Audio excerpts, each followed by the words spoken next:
Bismillahirrahmanirrahim. Saya punya sekian cerita, ini Maulidur Rasul Sallallahu Alaihi Wasallam. Itu dulu zaman Nabi itu ada ayat yang Jibril jauh-jauh dari langit turun ke bumi hanya membawa satu kalimat, sehingga syarat seorang mufassir itu termasuk tahu pertanyaan kalimat apa yang hanya satu diturunkan Jibril, yaitu kalimat minal fajr. Jadi dulu awal-awal Islam itu ada ayat kamu makan wakulu washrobu hatta yatabayyana lakumul khaytul abyadu minal khaytil aswad. Jadi kalau malam puasa itu orang boleh makan selagi melihat benang putih sama benang hitam itu belum kelihatan. Tapi kalau sudah kelihatan mana yang hitam mana yang putih berarti otomatis imsak. Itu sahabat entah saking lugunya itu ya benar-benar pasang benang hitam sama putih, dia makan. Nanti 1 jam dari makan misalnya diintip lagi, kok belum kelihatan makan lagi. Mungkin yang istrinya cantik ya kumpul istrinya lagi, kalau tidak cantik ya sudah tidak usah mungkin. Sampai itu jadi perilaku sahabat berhari-hari. Ketika dilaporkan ke Rasulullah itu tertawa-tawa, kok ada begitu. Baru dia datang menerangkan minal fajr. Jadi benang hitam artinya masih malam, benang putih maknanya sudah fajar shadiq. Itu lama sekali. Saya ini termasuk orang yang sangat-sangat susah ketika orang ingin belajar Islam itu instan. Dulu Nabi jadi Nabi itu 23 tahun. Itu untuk menemukan teori masbuk, tidak nyalip imam, itu Nabi juga lama. Jadi dulu sahabat itu kayak anak-anak kecil zaman saya kecil itu kalau imam sudah rakaat 3 atau rakaat keempat itu kalau orang-orang desa kan langsung takbir terus dia sholat sampai 3 rakaat nyalip siapa? Imam. Nanti di rakaat keempat baru sama imam salam dia ikut salam. Itu hebat betul itu sama sekali nggak salah. Kalau ditanya loh kok ikut salam kan sudah sama-sama 4 rakaat karena imamnya dia apa? Disalib, jadi dia takbir terus tahu imamnya rakaat ketiga atau keempat terus nyalip sampai ke rakaat yang sama nanti salamnya bareng-bareng. Itu dulu sahabat ya gitu, kalau Rasulullah sudah di rakaat keempat atau ketiga langsung mereka takbir Allahu Akbar nyalip, setelah nyalip menyamakan dengan Rasulullah salam juga ikut salam. Jadi itu dulu lama sekali prosesnya sampai ada satu peristiwa Mu'ad bin Jabal datang. Kemudian Nabi sudah sholat, berarti masbuk kalau dalam bahasa fikih. Mu'ad langsung ikuti Nabi, setelah Nabi salam baru Mu'ad menambahkan jumlah rakaat yang tertinggal. Terus semenjak itu jadi sunnah, jadi sunnatan mutaba'ah kalau masbuk ikut imam, kemudian hanya menambahkan rakaat yang tertinggal. Itu 23 tahun. Jadi saya ngisi 20 menit yang nggak paham, 2 jam yang nggak paham, 3 jam yang nggak mungkin paham. Daripada gitu ya 20 menit saja. Ya itu betul, karena saya tidak punya kemampuan itu. Saya masih ngaji umum pertama itu di hallnya abahnya Pak Hamid Pasuruan di Lasem. Kedua di Pak Hamid Pasuruan kemarin. Terus tadi di Kiai Robah Maksum itu ajudannya 3 kali ke saya tidak mau. Kiai Robah datang sendiri sudah sepuh dituntun. Saya ini agak-agak soleh, kalau sama orang sepuh itu pengapesan. Masih ingatlah aturan mainnya laisina walam yarham saghirona wa yuwaqqir haqqa kabirina. Tapi yang sepuh betul, Kak Jamal itu sepuh betul. Ada sepuh gaya-gayanan enggak mau. Karena memang Mbak Jamal itu besanan sama saya, Mbak Sahal itu misanan saya, misanannya Mbak saya. Terus Mbak Nafisa ya keluarga sini. Saya teruskan kalau Mbak Roba itu faktornya sanad. Roba bin Maksum ini muridnya Mbak siapa itu? Fakih Mas Kumambang. Mbak Zubair dulu yang ngajinya sama Pak Fakih apa? Mas Kumambang. Kemarin seminggu yang lalu saya di Pondok Termas ya faktornya sepuh. Karena sanad saya Mbah Mun, Mbak Zubair, Kiai Fakih Mas Kumambang, kemudian Mbak Mahfud apa Termas. Saya terus mau cerita tentang sanad ilmu. Jadi Nabi itu 23 tahun dan itu tidak gampang, ada fasenya. Bahkan ada fase Nabi itu harus as-sukut anil mungkar. As-sukut anil mungkarat itu diilmoni oleh pakar-pakar usul fikih. Apakah as-sukut anil mungkarat itu berarti mengekrori kemungkaran? Apa taksirul bayan? Saya ulang lagi pakai bahasa Indonesia. Ketika ada kemungkaran, Nabi diam. Itu diamnya karena nyari momen untuk ngandani, atau memang diam itu dengan tanda kutip jangan-jangan dia ikrar. Makanya ulama usul fikih itu berdebat. Diamnya Nabi ketika melihat kemungkaran di awal Islam itu karena ada mahwa aham, ada yang lebih penting, yaitu menerangkan tauhid, atau takut itu menjadi satu momok bagi mereka karena Nabi dianggap coro Jawa itu dianggap ketangkeman, sidik-sidik ngeloroi, sidik-sidik ngeloroi. Nah, perdebatan ulama dalam seperti ini itu penting sekali karena nanti menjadi satu rumus ilmu. Saya berkali-kali berpikir gini, misalnya Anda punya keponakan atau punya anak pacaran, ada Pak D yang keras sekali, mesti marah. Itu nanti ponakannya nggak sempat dikandani karena main saja nggak berani, mesti Pak D itu marah. Karena ini Islam garis keras atau garis lurus, apa nggak tahu. Pokoknya punya garis. Terus ada kelompok Islam yang nggak punya garis, ya nggak punya karakter. Ponakannya pacaran ya santai, malah kenalan sampai pacare ponakannya. Nanti kuliahnya podo. Ya. Sehingga ponakannya merasa terjustifikasi, berarti pacaran nggak apa-apa, wong paman saya nggak marah. Natijanya pasti sama. Yang terlalu mudahanah, yang terlalu baik, hasilnya tidak didik sama sekali, karena seakan-akan mengakui bahwa itu tidak apa-apa. Yang keras sekali hasilnya juga sama, nggak didik sama sekali, karena dolan we rawani, kapan didiknya? Nah kira-kira seperti itu. Yang nggak mau berteman sama orang-orang maksiat juga hasilnya sama, meskipun atas nama kebenaran. Aku mau kancanan nang maksiat, hasilnya sama, nggak mau mendidik. Tapi yang mau ngancani juga bahaya kalau terlalu keseringan, karena jadi aku kenal kiai iki ratu diloroi, berarti gak apa-apa gitu. Nah ini PR besar dalam umat Rasulullah Shallallahu Alaihi Wasallam. Tadi saya diceritani Mbak Jamal berjuangnya di sini, nata dari kampung yang macam-macam menjadi kampung baik. Dulu saya Duki Jilasem ya gitu. Mbah Mun dulu ya sarang dihimpit 2 kampung yang masalah. Tapi lama-lama terus jadi kampung yang baik lewat tarbiyah, lewat proses tarbiyah yang luar biasa. Maka ketika kemungkaran kita biarkan, itu namanya apa? Namanya itu kalau dalam usul fikih itu takhirul bayan. Apa? Mengundurkan, memberi penjelasan. Karena sekali tidak dengan definisi ini, nanti takutnya dianggap al-iqrar alal mungkar, dianggap mengakui kemungkaran. Nah, saya termasuk orang yang sangat usuli ya, sangat memahami Quran, hadis itu karena disiplin ilmu usul fikih. Nah, kenapa itu satu keharusan? Begini logikanya. Salah lagi Nabi jadi Nabi itu 23 tahun. Itu yang menyokong beliau jadi Nabi itu orang Nasrani dan orang Yahudi. Karena itu satu-satunya perangkat yang harus dipakai. NU belum ada, sama nggak usah GR bela Nabi. NU pas itu belum ada. Maulid Nabi itu yang kangelan itu Abu Lahab, bukan pengurus NU. Sampai sekarang dalil Maulid itu masih pakai Abu Lahab.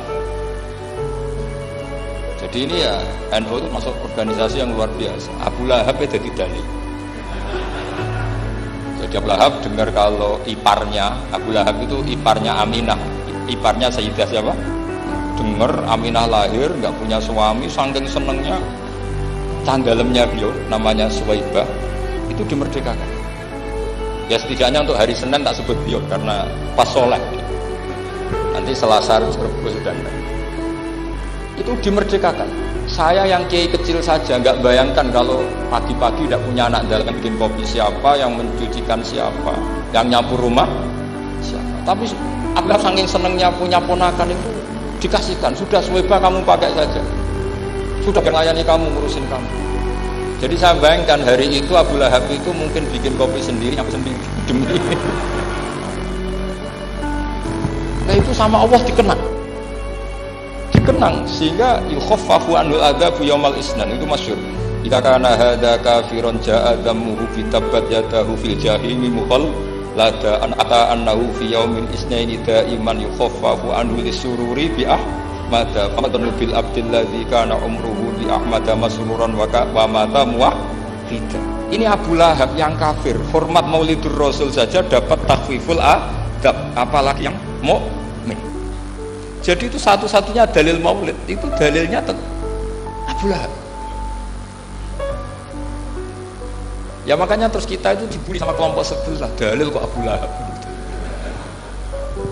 Tapi saya pastikan awal Islam itu yang menjadi perangkat nubuwah itu hanya Yahudi dan Nasrani. Karena yang lainnya nggak tahu Nabi itu apa. Saya beri sedikit cerita. Nabi itu umur, anggap saja kita ikut kaul yang 12 tahun saja. Sebetulnya ada beberapa perdebatan, ada yang bilang 9, ada yang bilang 12. Tapi yang debat tidak usah didengerin, sama-sama nggak tahu kok ngotot. Kadang orang debat ya lucu, sama-sama nggak tahu kok ngotot. Anggap saja 12. Nabi datang ke Syam. Syam itu ya sekitar Syria, Lebanon, Palestina itu Syam. Itu pertama yang tahu kalau beliau Nabi itu ya rohib. Rohib itu terjemahnya ya pendeta. Rohib, Bukhaira nemuin Abu Thalib, itu siapa? Ini anak saya. Terus ditanya lagi, ini siapa? Ini anak saya. Sampai 3 kali. Terus sampai Abu Thalib itu agak tersinggung. Memangnya masalahnya apa kalau dia anak saya? Terus Ibu Bukhaira bilang gini, semua alamat Nabi pada anak ini itu ada semua, kecuali kecelakaannya satu, anak kamu. Loh, memangnya masalahnya apa? Karena alamat Nabi di Taurat dan Injil itu yatim, sementara ini punya bapak kamu, ini masalah. Jadi dilihat matanya sudah memenuhi kriteria, semua memenuhi kriteria kecuali satu, karena punya bapak Abu. Akhirnya Abu Thalib ngaku, ndak, ini ndak anak saya, ponakan saya. Akhirnya diketahui kalau ini benar-benar calon Nabi. Pertama yang tahu siapa? Pendeta. Karena yang punya khazanah kitab samawi itu ya para orang Nasrani dan Yahudi. Sehingga Al-Quran meskipun pada akhirnya ngeritik Yahudi Nasrani itu, tapi nggak bisa nggak bicarakan Yahudi Nasrani. Karena satu-satunya yang masih punya kitab samawi itu Yahudi dan Nasrani. Meskipun sebagiannya sudah dirubah-rubah. Alamat pertama itu seperti yang diceritakan di berjanji afi ainaihi humratun, matanya dilihat. Terus perlakuan pohon. Saya pernah di pohon itu, pohon nubuwah. Itu umurnya ribuan tahun. Itu kalau Nabi duduk misalnya di arah barat, matahari dari barat, normalnya kan kena kesetrum matahari. Itu yang rubah itu dahannya. Jadi Nabi itu orangnya lugu, duduk aja nggak mau mikir. Memang syaratnya Nabi itu nggak boleh mikir, harus ummi. Ummi itu lugu. Nggak boleh Nabi mikir besok makan apa, terus menjabat apa, itu nggak boleh. Itu udah Nabi, itu maklar itu. Nabi itu nggak boleh mikir. Makanya Quran nyifati Nabi itu makun tata drimal kitab walal iman. Kami itu tidak tahu kitab itu apa, iman itu apa. Jika Nabi itu nggak bisa, cepat beres nggak bisa. Nabi kok memaklumatkan wasata di mana, nggak bisa. Nabi itu justru bagus keliru pertama jadi Nabi. Nabi pertama ketemu Jibril itu dikira malaikat maut, dia lari ketakutan. Zamiluni Khadijah, saya ini takut, itu tadi ada malaikat maut, saya takut. Sama Khadijah dikemulin. Jadi Nabi itu nggak tahu kalau itu malaikat siapa? Jibril. Jibril nggak bisa dia kenalan nggak di seminar. Ini malaikat Jibril pernah kuliah di sini, nggak bisa seperti itu. Jibril itu ya aneh. Pertama ketemu Nabi, Iqra ya Muhammad, kamu harus baca ini. Kata Nabi, mana Nabi Quran, saya tidak bisa baca. Harus bisa. Dipaksa sampai 3 kali. Nabi itu jawab, saya tidak bisa baca. Terus kata Nabi kenangnya, Tony, saya didekap. Kamu harus bisa baca. Setelah baca dilepas, Nabi lari pulang terus bilang ke istrinya zamiluni. Ini secara nahwu agak aneh karena mukhotobahnya perempuan satu, harusnya zamilini. Kalau untuk perempuan harusnya idribi, ya unsuri itu. Tapi karena Khadijah dihitung ahl itu keluarga, maka Nabi pakai khitab mudzakkar jamak zamiluni. Jadi Nabi nggak tahu kalau pertama jadi, karena syaratnya Nabi harus ummi. Justru karena ummi itu orisinil, semua yang dikatakan Nabi pasti dari wahyu. Nah, sing nanti Nabi sampeyan mikir, saya besok ngomong apa ya supaya orang tertarik. Makanya kamu gak akan jadi Nabi. Selain sudah ditutup juga bahaya ini, karena tadi. Makanya saya ngaji itu ya sekenanya saya tidak pernah ngaji itu mikir. Karena ngaji itu menarik enggak itu terserah nasib. Kalau nasib sedang baik, kamu tidak paham, wah Gus Baik ilmunya tinggi sampai kita tidak paham itu kalau nasib sedang baik. Kalau nasib tidak baik, ngomong sudah enak apa, sebulet tuh. Jadi sebetulnya ini masalah qalb. Allah yang muqallibal qulub. Kayak kamu kelihatan serius itu kalau nasib sedang baik, kamu mikir. Kalau nasib sedang nggak baik, wong kok merengut terus, mesti begitu. Kalau kamu nasib baik, sering guyon, mesti orang komentarnya alhamdulillah itu ceria, gampang syukur. Kalau nasib gak baik, kiai kok guya-guyu, jelas kan gitu. Sehingga Nabi itu memang gak boleh mikir. Sehingga diistilahkan ma kunta tadri mal kitab walal iman. Kamu itu tidak tahu apa kitab itu apa, iman. Justru itu bagus. Gak tahu itu bagus kalau untuk Nabi. Kalau untuk apa? Sehingga orisinil datang ke Khadijah, zammiluni zammuli. Jawabannya Khadijah lucu. Kamu betul ketemu orang seperti ini ke makhluk seperti ini? Ya, kata Nabi. Itu Khadijah itu kacaunya bukan main. Khadijah itu kacau. Khadijah itu Khadijatul Kubra, termasuk manaqib yang dicintai mbahmu. Ini Mbah Banyak Habib, ini Muhammad bin Anis. Khadijah bilang gini, ya gini saja mas. Suatu saat kalau teman kamu itu datang bilang ke saya, ya kata Nabi. Nggak ngerti kalau ini dites. Suatu saat Jibril ini datang lagi. Nabi juga, ini loh temanku, kalau bilang Jibril itu ini temanku datang lagi. Khadijah fahasarat an fakhidhiha. Masyhur itu di riwayat. Apa pahanya agak dibuka. Mas, temanmu masih lari katanya. Terus setelah lari ditutup lagi. Temanmu datang lagi. Ya, datang lagi. Absyir ya Muhammad, kamu harus senang. Itu benar-benar kamu itu nabi. Jadi Khadijah punya sekian definisi. Kalau Nabi betul itu melihat apa, malaikat betul itu melihat aurat pasti lari. Jadi dibuka. Ternyata Jibril lari. Khadijah tidak tahu, yang tahu Nabi. Nabi ya nggak tahu kalau dites. Kalau Nabi tahu, oh kok nggak enak dites ya. Jadi ini mungkin. Jadi Nabi itu nggak tahu kalau dites. Mas, kalau temanmu datang bilang saya. Setelah pas Nabi sama Khadijah, Jibril datang. Masyhur tuh fahasarat an fakhidhiha.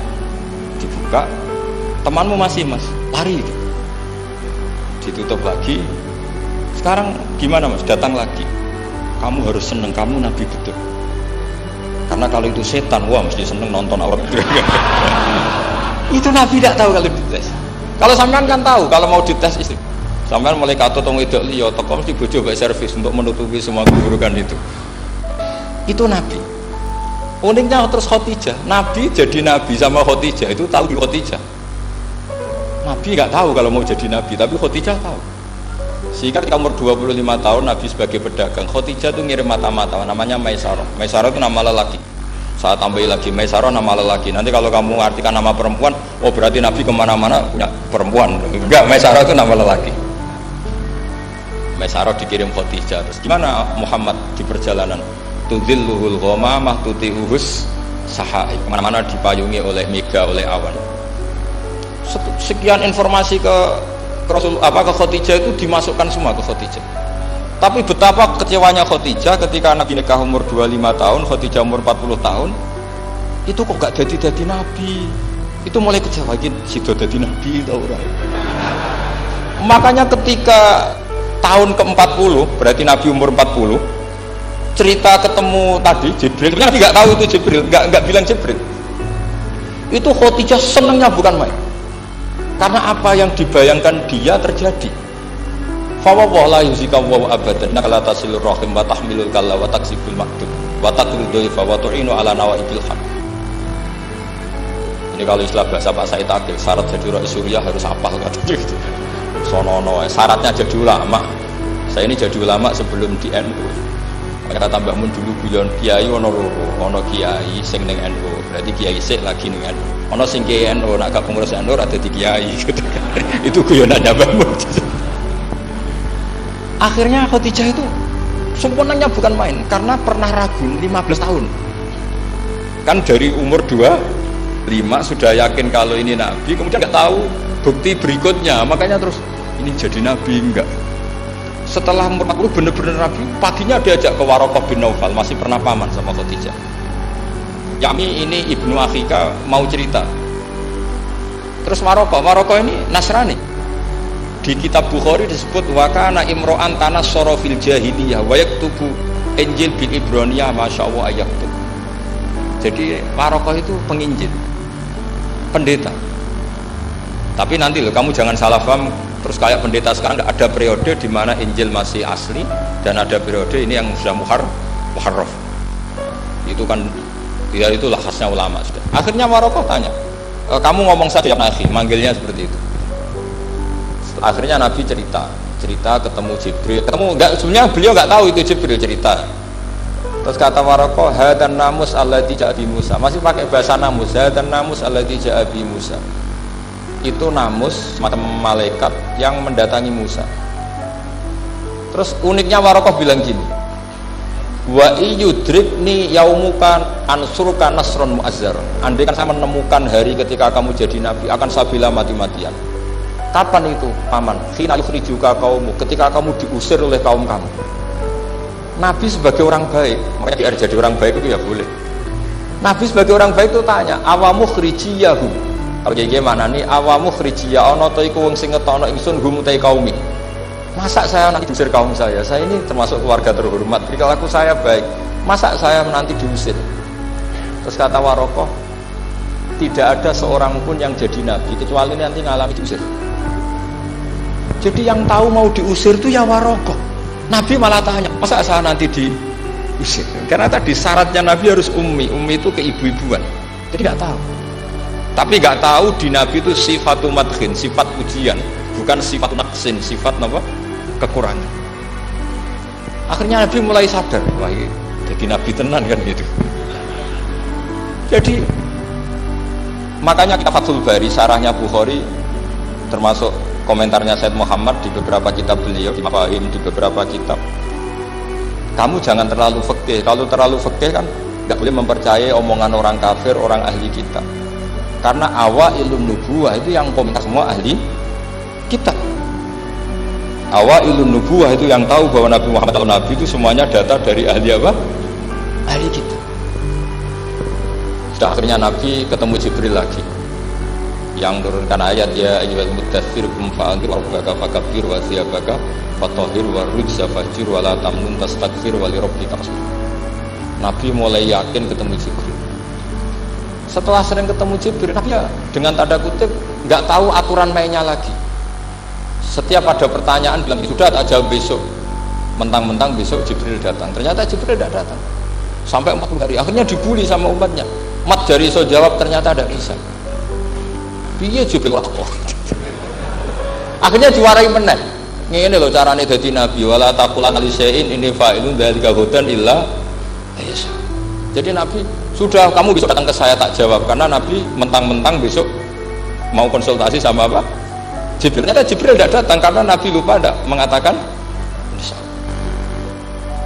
Kalau Nabi itu tahu semua, pasti Nabi mengatakan insya Allah dulu. Tapi Nabi memang sebaiknya nggak tahu.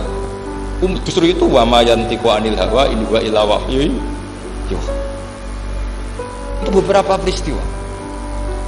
Sehingga syaratnya jadi wali, karena wali itu warasatul anbiya. Ya kudu rada goblok sithik-sithik. Enggak boleh wali kok cerdas, analisis enggak boleh. Wali kok delok TV ngrungokno pakar-pakar analisis. Iku ora wali, jadi maklar. Enggak boleh. Jadi misalnya yang menang Pak Jokowi atau Pak Prabowo, enggak boleh pakai Pak Jokowi petahana, bos gini, enggak boleh. Wali kalau ditanya yang menang Pak Jokowi, Pak Prabowo, biadillah gitu aja. Itu urusan Allah. Itu alamatnya apa? Itu enggak penting, yang penting boleh ridhanya Allah. Enggak menarik figur-figur seperti itu wali. Sudah saya teruskan supaya clear ya masa Maulid Rasul sallallahu alaihi wasallam. Itu kita tidak punya data kecuali dari ahli kitab. Yahudi lebih ngeri lagi. Yahudi itu punya kriteria, syaratnya Nabi harus min dzurriyyati Ibrahim. Ya makanya kitab yang paling sering dibangun itu berjanji. Syaratnya Nabi harus min dzurriyyati Ibrahim. Lalu Muhammad itu siapa? Kok tahu Nabi? Dia itu orang Arab itu jahiliyah, wongnya goblok-goblok. Makanya terus jadi polemik ilmiah kan.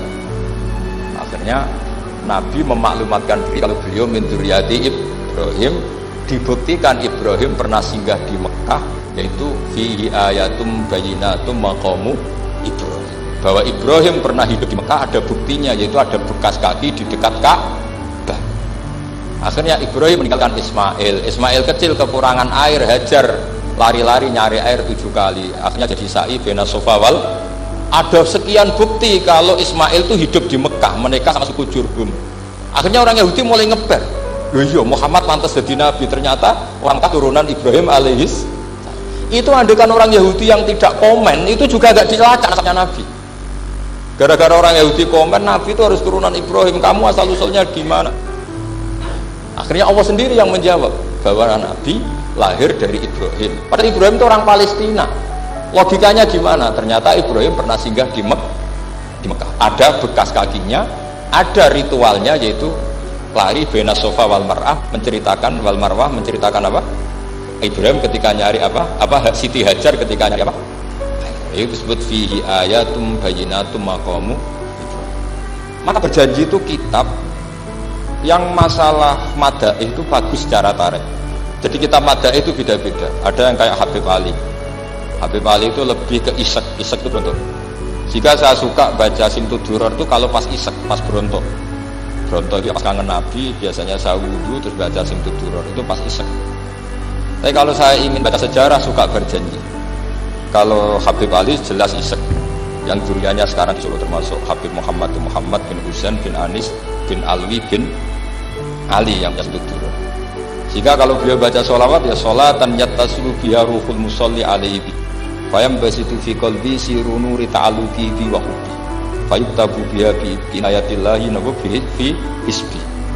Kalau berjanji enggak, dia tahu problem utama Nabi itu nasabnya, karena beliau orang Quraisy, orang jahiliyah yang dikira enggak punya darahnya Nabi Ibrahim. Maka beliau pertama ngarang diantaranya wa ba'du faqul huwa Muhammad bin Abdullah bin Abdul Muttalib wasmuhu Syaibatul Hamdi Khumitat Usolusannya. Saya pastikan Muhammad cucunya Abdul Muttalib. Dia yang punya pintu yang mau masuk ke Ka'bah, namanya Babu Bani Syaibah. Itu nama lain dari Abdul Muttalib. Terus diteruskan Abdul Muttalib bin Hashim terus sampai wa adnanu bila raibin idza dawil ulumin nasbiyah ila dabihi Ismail nisbatuhu wa muntah. Karena berjanji ingin memaklumatkan ini Muhammad. Kamu kira orang mana? Beliau adalah turunan Ibrahim. Kayak apa alimnya yang ngarang berjanji? Ya, saya berkali-kali ngomong di mana-mana. Lah berjanji itu nasibnya kurang baik. Dibaca bahasa Arab, yang baca nggak paham, yang dengar nggak paham. Akhirnya kubu sebelah dianggap baca mantra. Nah, terus dihukumi bid'ah kan? Coba kalau itu ditulis bahasa Indonesia. Nasab Muhammad, dia punya bapak Abdullah, punya mbah Abdul Muttalib ini. Paling kubu sebelah tidak akan bilang bid'ah, mesti ngomong ini buku sejarah. Jadi gara-gara bawa bahasa Arab, sing maca ora paham, sing nyenggaki ora paham, terus mantra. Sing kritik yo luwih ora paham, sudah akhirnya. Jadi berjanji itu bela-belain Nabi itu yang dilihat sisi nasab. Makanya beliau ngendikan wa'adnan bila raibin inda dzawil ulumin nasabiyah ila dzabihi Ismaila nisbatuhu wa. Itu juga orang Yahudi. Akhirnya orang Yahudi banyak yang iman. Ternyata Muhammad itu tidak orang lain. Sampai mereka bilang Muhammad minal asbar. Muhammad itu enggak lain saudara kita. Akhirnya orang Yahudi banyak yang iman. Jadi pertama Nabi jadi Nabi itu yang tahu ya orang Yahudi dan orang Nasrani, karena mereka masih punya sisa-sisa kitab sama. Yaitu yang diceritakan Ka'bil Akhbar. Ya al-haditsu tsani an Yasar bin an Ka'bil Akhbar. Qala 'allamani abi Tawrata ila sifran wahidan kana yaqtimuhu wa yudkhilus sunduk falamma mata abi fatahtuhu fa idzan fi nabiyyun yakhruju akhiras zaman itu di Makkah wa hijratu bil Madinah wa sultanuhu bisyam. Ini saya urun nerangkan maulid, tapi jangan diundang lagi ya, pokoknya saya ini kaidahnya jelas, kalau tidak pernah sepuh ngundang saya haram. Aturan fikihnya kan gitu, kalah alim ngatur yang alim haram, kalah tua ngatur sing tua haram, tapi nak wong tua ngatur sing nom ono kemungkinan halal. Mereka ono kemungkinan sing nom kan wong tua itu dosa. Makanya kalau saya dipanggil yang pernah sepuh, waduh cocok ra cocok samina wa ta'na. Karena Mbah Jamal ini abahnya Gus Rozin, bisanya Basal.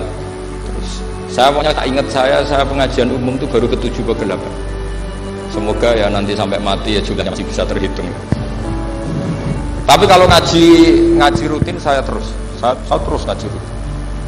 Saya pernah baca hikam di Jogja khatam. Kalau di pondok saya sudah nggak terhitung saya khatam berapa kitab, nggak terhitung karena saya sering ngaji rutin.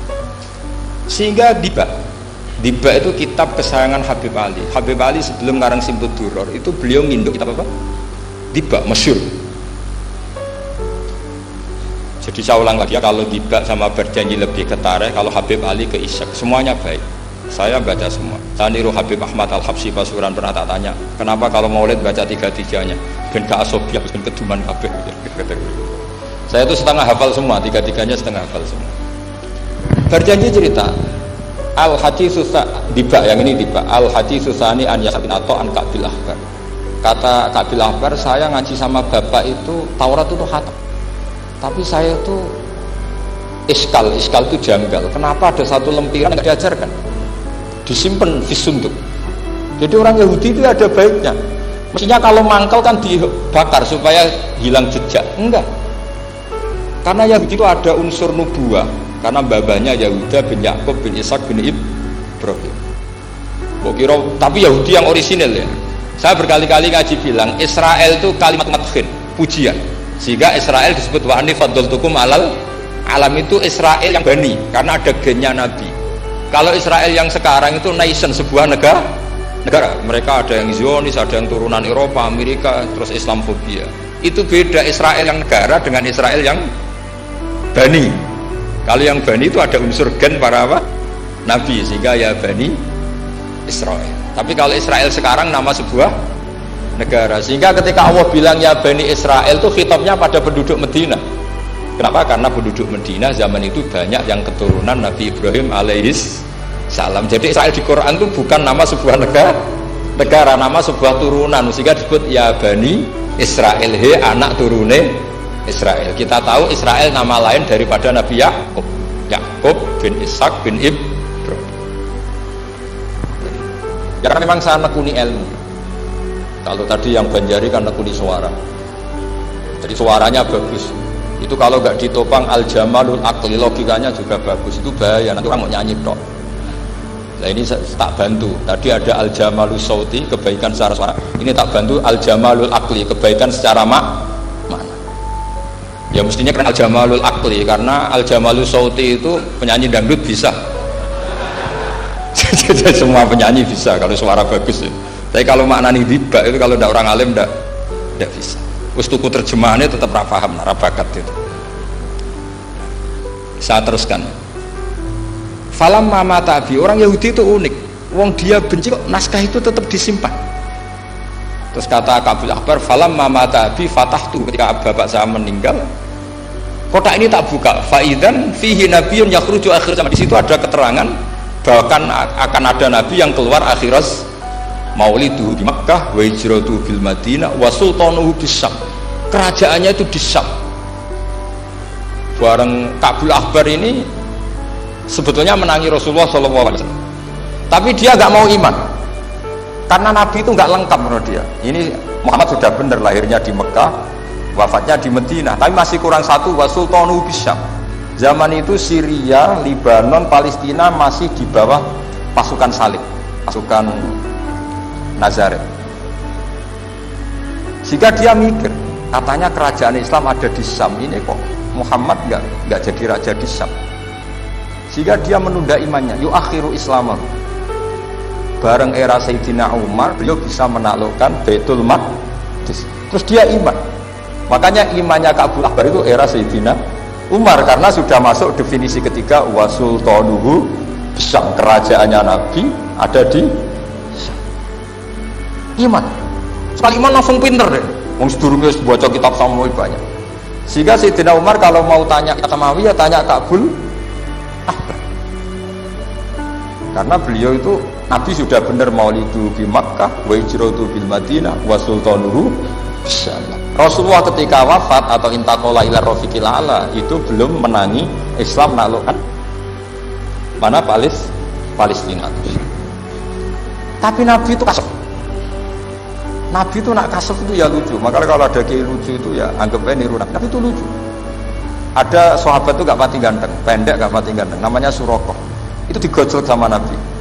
Surakoh, bagaimana kalau kamu suatu saat itu pakai tas itu apa? Mahkotanya raja Syam, raja Kaisar. Ya Surakoh ya dianggap Nabi guyon gitu aja. Nabi guyon aja. Singkat cerita, suatu saat Umar itu mengalahkan kerajaan itu. Kaisar itu dikalahkan Umar. Saking takutnya lari, mahkotanya itu jatuh. jatuh disaksikan Suraqah. Terus ingat, dulu Nabi pernah ngendikan itu disuruh pakai saya. Akhirnya sama Suraqah dipakai. Ya tetap orang ganteng, orang ganteng. Itu padahal nggak pakai mahkota guys. Barang setelah dipakai, kata Umar, ikhla'ha, itu dicopot, mau saya pakai untuk Baitul Muslimin, untuk Baitul Mal. Kata Suraqah, bukankah Nabi ngendikan kalau ini yang pakai saya? Jawabnya Umar, innama yaqulu Rasulullah litalbisa walam yaqul litamlikaha. Kata Nabi hanya ngendikan kamu disuruh pakai tapi tidak disuruh memiliki. Kayak apa Rasulullah kasefnya? Itu kata orang-orang yang pernah ke Turki. Saya belum pernah ke Turki, tapi saya hafal hadis sahih ini. Itu ditulis di masjid Turki itu, la taftahunnal Konstantiniyah, kamu akan bisa mengalahkan pasukan Konstantinopel. Itu dikalahkan setelah 1000 sekian tahun dari wafatnya Nabi. Kayak apa kasusnya Nabi? Karena Nabi wa ma yantiqu anil hawa in huwa illa wahyun. Coba kalau Nabi kayak pengamat, ngomong apa yang kira-kira terjadi? Wah, itu kan mesti keliru semua karena berdasar akal. Tapi kalau Nabi berdasar apa? Kasuf itu satu kenyataan yang dipertontonkan oleh Subhanahu wa Ta'ala. Terus kedua, alamat Nabi itu pakai sandi. Sandi itu sesuatu yang enggak jelas tapi menjadi jelas bagi ahlinya. Saya ulang lagi, sandi itu kayak sandi di militer itu, atau sandi di KPK itu ada sandinya. Sandi itu ya kata sandi. Saya pernah ceritani Pak Busro Muqaddas ketika ketua KPK itu lucu. Wah, sandinya koruptor, saya tambah kacau Pak. Itu kalau bilang uang itu, kalau yang kemarin rame kan apel Amerika sama apel Malang. Kalau apel Amerika berarti US apa? Dolar. Kalau apel Malang berarti apa? Rupiah. Setelah KPK tahu, sandinya diganti Ustadz. Jadi koruptor kalau mau korupsi ini teman-temannya. Loh, ini Ustadznya sudah siap loh, kamu gak ikut pengajian. Itu sempat penyakit KPK itu gak mau ngecek. Masa orang pengajian dicek? Ternyata ya gak ada acara pengajian. Ustadz itu maknanya uang. Koruptor saking ngerti itu disadap KPK itu sandinya gimana? Datang nggak ke sini, ini Ustadz sudah siap, ini ada pengajian. Hampir KPK itu nggak ngecek karena pengajian, Ustadznya sudah siap. Setelah digerebek ternyata Ustadz itu sandi dari makna apa? Uang. Gak kurang ajar gitu, itu Ustadz katanya. Jadi kalau di sini ditangkap KPK berapa Ustadz ini sudah? Ada Habibnya lagi, ada Habib Muhammad ini. Nah, Salman Al-Farisi itu pemikir, dia orang Persia. Di mana-mana orang Persia itu pemikir. Persia itu kalau sekarang ikut Iran. Itu dia ngaji lama sekali sama pendeta-pendeta itu. Kebetulan dia punya pendeta yang belum muharraf, belum muharrif atau belum muharraf. Kalau muharrif orangnya, kalau muharraf itu kitabnya atau bukunya. Setiap dia ngaji sama pendeta dikasih tahu, terus kecewa beberapa kali, hasil ketemu pendeta yang benar. Sudah, kamu tidak usah ngaji sama saya, kamu datang saja ke Yasrib, ke Madinah sana, ke Yasrib. Di situ Nabi akhir zaman sekarang sudah ada. Ini yang ngomong pendeta. Ya.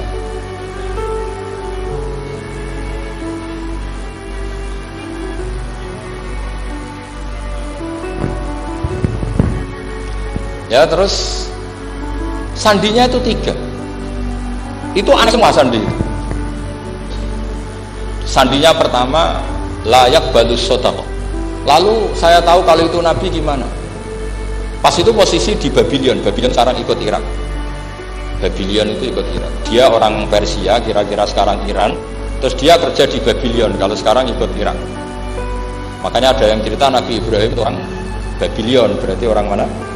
Irak. Kemudian pindah ke Syam, kemudian sempat hidup di mana? Makkah. Akhirnya datang beliau di Babylon, diceritani. Terus beliau miskin.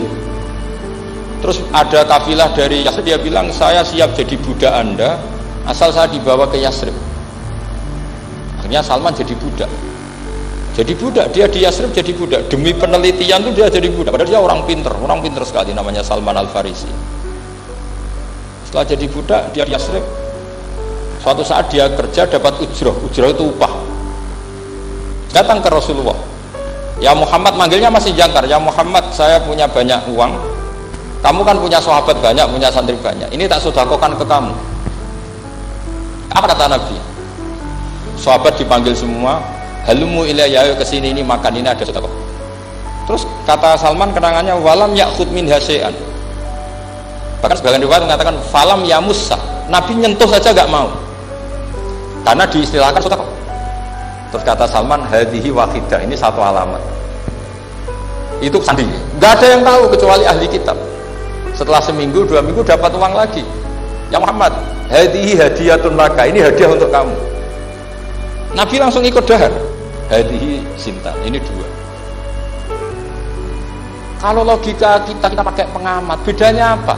Sedekah ya dapat, hadiah ya dapat. Enggak ada bedanya sama sekali. Ternyata itu sandi. Sandi wala apa wayak balus hadiah tapi walayak balus sedekah. Nabi itu nerima hadiah tapi enggak nerima sedekah.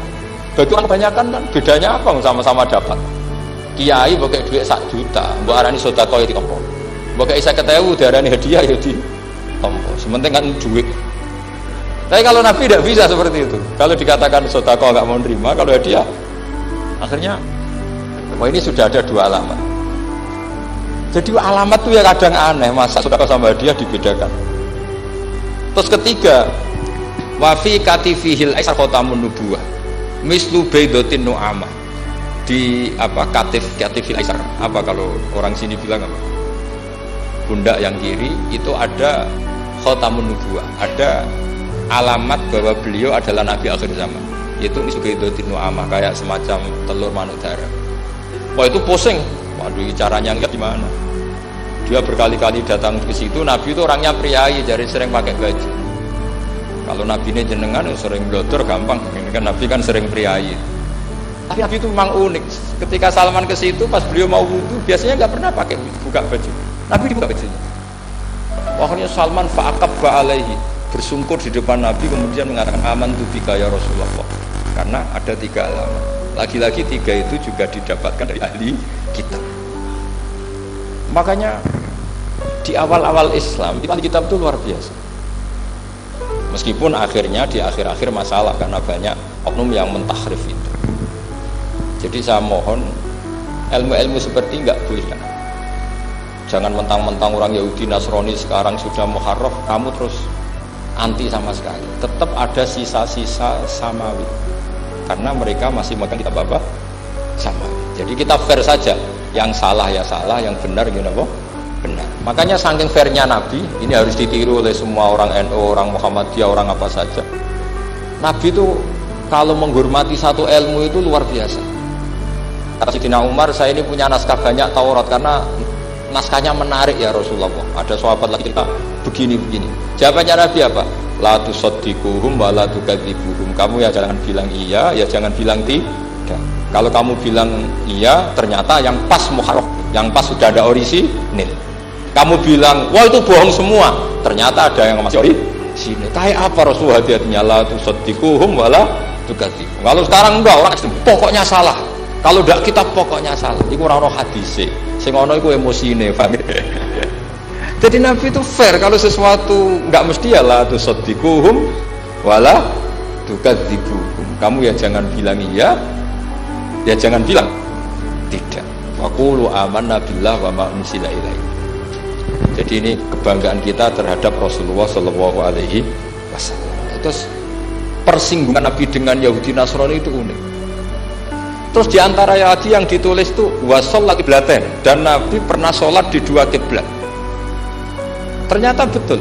Kita tahu Nabi sholat di Ka'bah, ketika di Madinah diminta sama Allah disuruh sholat ke Baitul Maqdis, dan itu kiblatu Anbiya. Akhirnya orang Yahudi banyak yang iman karena sesuai definisinya wa annahu sholla al-qiblat. Nah, alamat-alamat seperti ini orang sudah lah itu dibak berjanji. Itu fase betul menerangkan itu. Jadi saya bilang kalau Simtud Duror itu madainya isek luar biasa, brontonya Habib Ali. Sampai ketika beliau baca sholawat itu tidak kayak sampean. Sampean baca sholawat, sholawati sitok wis tanhalu bil uqadu wa tanfariju bil qurabu wa tubdu bil hawa. Ijuk sholawat sing kena nggo nyaur utang kabul kajate wonya gitu. Sholawatnya sekali permintaannya panjang sekali. Kalau Habib Ali enggak, makanya saya suka sama sholat beliau. Sholatan yattasilu biha ruhul musalli alaihi. Dengan sholawat ini rohnya yang membaca sholawat sambung sama rohnya Rasulullah Shallallahu Alaihi Wasallam.